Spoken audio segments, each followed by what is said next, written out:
Hello, beautiful kindred. This is a cheeky Alison, the voice for your inner style guru. And this is my style guru, Lee, that's with me. And we're doing some info bites and a little series where we started out with asking Lee what the first flower would be that she would give away to all women. And that was a rose, and a reminder about their sensuousness and connection to the fabric that you wear on your body, and honouring that and cherishing that you deserve to feel beautiful and sensuous in all the fabric that you wear on your body each and every day. True. And then the second flower that Lee chose was the green orchid for The exoticness. And that was her older self giving that flower to her younger self and reminding younger self to treasure and appreciate and respect your exoticness and your uniqueness, and to wear it and express it. And now the third flower that Lee chose to give away, which was my question was, if your great-great-grandmother was to give you a flower, what flower would she give you and why, about your body image and your expression through clothing. So what was the third flower? It's a yellow tulip. A yellow tulip. Mm-hmm. So what's the essence and the energy and the significance within the context of a yellow tulip about body image and clothing for you? Stand tall and be proud.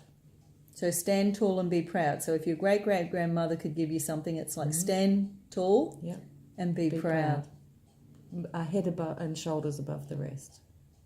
Beautiful. Because if you look at even in landscaping, they'll put all the perhaps daisies around the bottom, but out of the top will come that tulip. And it's unique as well. And it just stands tall, upward. It's a beauty. So what I hear is a real dignity about expression. Yes. And also not being shy about standing out.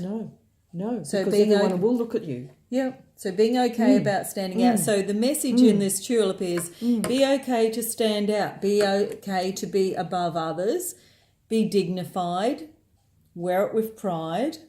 So and anything, stand tall. Yeah. Stand tall.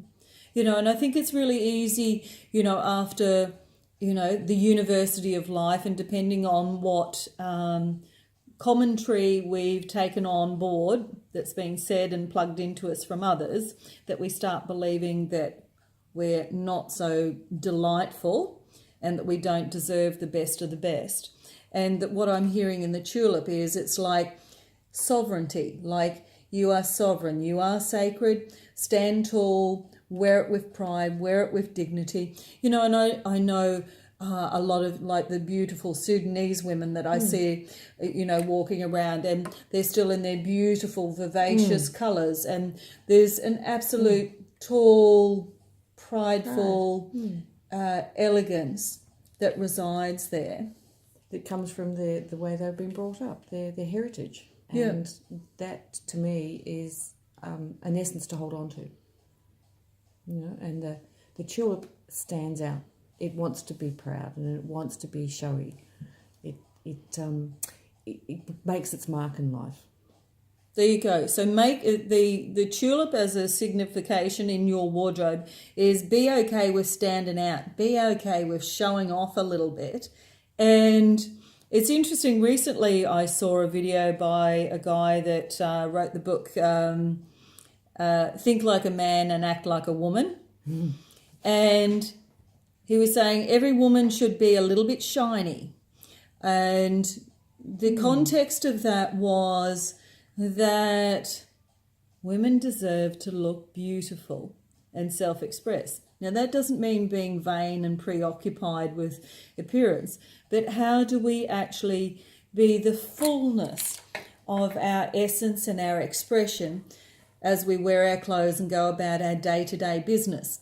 And if we're hanging out in our flannies and our flabbies and our floppies, is that looking shiny, and is that being a little bit tulip-like and sort of like ta-da, like here I am in my full glory? So what can you do today? What can I do today? What can Lee do today when we go and do our wardrobe audits to decide whether something's giving us the elevators, lift us up, have us look at, a bit delightful and showy, or whether it's actually dragging us down and not doing us a lot of favours. That's interesting. That's interesting. So what do your undies look like? Are they tulip material where you're standing a little bit taller and feeling a little bit perkier? Or are they sort of like, I hope I don't have to go to the GP or anywhere because I don't really want to be showing off what I'm wearing under this garment to anyone. And I'm being a bit cheeky here, but seriously, I promise you, yours truly, like I eat humble pie regularly, the conversation I'm having here, you could come and check out my wardrobe now and go, Alison, I think there might be some things in there that aren't sort of like having you look as sovereign, prideful, and, reverend and sacred and exotic is what you could. And maybe you need to retire these pieces of clothing. I'm thinking about some underwear primarily. So stay tuned. We'll be back more. Look after yourselves, express yourselves with your fashion, and look forward to seeing you soon. Bye for now.